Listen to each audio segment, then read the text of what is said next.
এক বছর পার হয়ে গেল আরজি করের ঘটনা, কিন্তু নির্যাতিতা তরুণী ডাক্তার কিন্তু এখনও পর্যন্ত সুবিচারটা পেল না।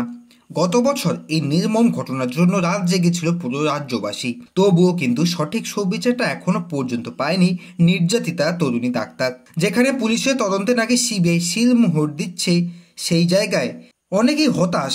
নির্যাতিতার বাবা মা সব দৌড় গড়ায় ঘুরে চলেছেন সঠিক তদন্তের আশায়, কিন্তু তাদের আশাহত হয়ে ফিরতে হচ্ছে। গত বছর অন্য একটি সংগঠন এই নবান্ন অভিযানে ডাক দেয়, কিন্তু এবার নির্যাতিতার বাবা মা এই নবান্ন অভিযানের ডাক দেয় 9ই আগস্ট। সব দলকে, সমস্ত ধর্মের মানুষকে, সমস্ত দলের মানুষকে রাজনৈতিক পতাকা ছাড়া আহ্বান জানানো হয় এই অভিযানে। সকল ধর্মের সাধারণ মানুষজন যোগদান করেন এই অভিযানে। কি দেখা গেল? ভয়ঙ্কর ভিন্ন ছবি। অভিযানটা শুরু হলো, নির্যাতিতার বাবা মা ঘর থেকে বেরোতেই তাদের উপর নজরদারি রাখতে শুরু করে পুলিশ প্রশাসন।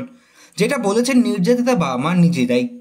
নজরদারি চালানো সত্ত্বেও কিন্তু নির্যাতিতার বাবা মা চোর পুলিশ খেলে পৌঁছে যান এই অভিযানে সামিল হতে। আমরা বাড়ি থেকে বেরোনোর পর থেকেই একটা জায়গায় এসে পুলিশ আমাদের গাড়ির নম্বরটা নিয়ে সব জায়গায় দিয়ে দিয়েছে এবং সমস্ত জায়গায় আমাদের আটকানোর চেষ্টা হয়েছে। আমরা পুলিশের সঙ্গে রীতিমতো চোর পুলিশ খেলা খেলে খেলে ওই পর্যন্ত এসে পৌঁছেছিলাম। পুলিশ আমাদের গাড়ি আটকানোর চেষ্টা করছিল বিভিন্ন জায়গায়। আমরা যে ক্রসিং পার করছি অমনি সঙ্গে সঙ্গে ওয়াকে দিতে পরের সিগনালে খবর হয়ে যাচ্ছে। এই জন্য আমরা পুলিশের, তারা তো নির্যাতিতের বাবা মা, তারা সঠিক বিচারের জন্য এই অভিযানে নেমেছেন।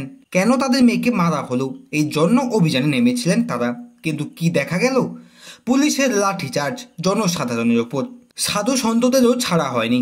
এগুলো তো বাদই দিলাম, যারা এই অভিযানে ডাক দিয়েছিলেন তাদেরকেও ছাড়েনি এই রাজ্য সরকারের পুলিশ প্রশাসন। নির্যাতিতার বাবাকে তো মেরেছে, নির্যাতিতার মাকে মাথায় মেরে ফুলিয়ে দিয়েছে, শরীরে বিভিন্ন জায়গায় তো আঘাতের চিহ্ন রয়েই আছে, আবার শাখাটাও ভেঙে দিয়েছে। এগুলো সাংবাদিকদের সামনে নিজেই বলছেন নির্যাতিতার বাবা মা। পুলিশ নির্লজ্জ পুলিশ, সেটা আমরা সেই 9 তারিখ দেখেছিলাম। তার মধ্যে যে এত নির্লজ্জ হয়ে যাবে,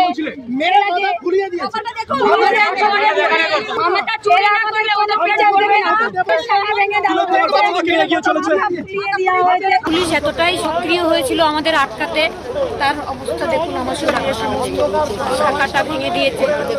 ভাবুন দর্শকবিন্দু, এই 9ই আগস্ট আরজি কর মেডিকেল কলেজে জঘন্যতম ঘটনা ঘটে, আবার সেই 9ই আগস্টে নির্যাতিতার বাবা মাকে আঘাত করা হলো। কি হচ্ছে এই সমস্ত? বলতে পারবেন দর্শকবিন্দু?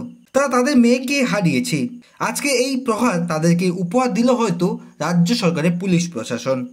এটাই কি প্রত্যাশা করেছিল নির্যাতিতার বাবা মা? তারা বিচার চাইতে গেছে বলেই কি এই পরিণতি? মানবিকতা কোথায় গেছে? তারা তো শান্তিপূর্ণ আন্দোলনের ডাক দিয়েছিলেন সমস্ত ধর্মের মানুষকে, সমস্ত দলের মানুষকে, রাজনৈতিক পতাকা ছাড়া। তাদের দোষটা কোথায়? আজকে একই অভিযানে দেখা গেল তামান্নার মাকে। তিনি যে কতটা অসহায় পড়েছেন তিনার কথা থেকেই বোঝা যাচ্ছিল।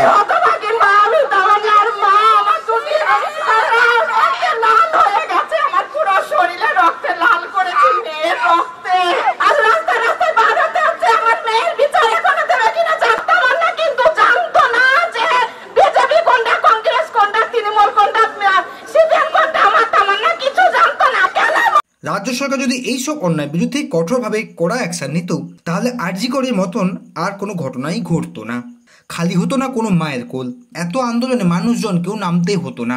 ভাবুন দর্শকবিন্দু, সঠিক বিচার চাওয়ার দাবিতে যদি এই উপহার পেতে হয় নির্যাতিতার বাবা মাকে, তাহলে ভবিষ্যতে আরও কি হতে চলেছে রাজ্যের অবস্থা?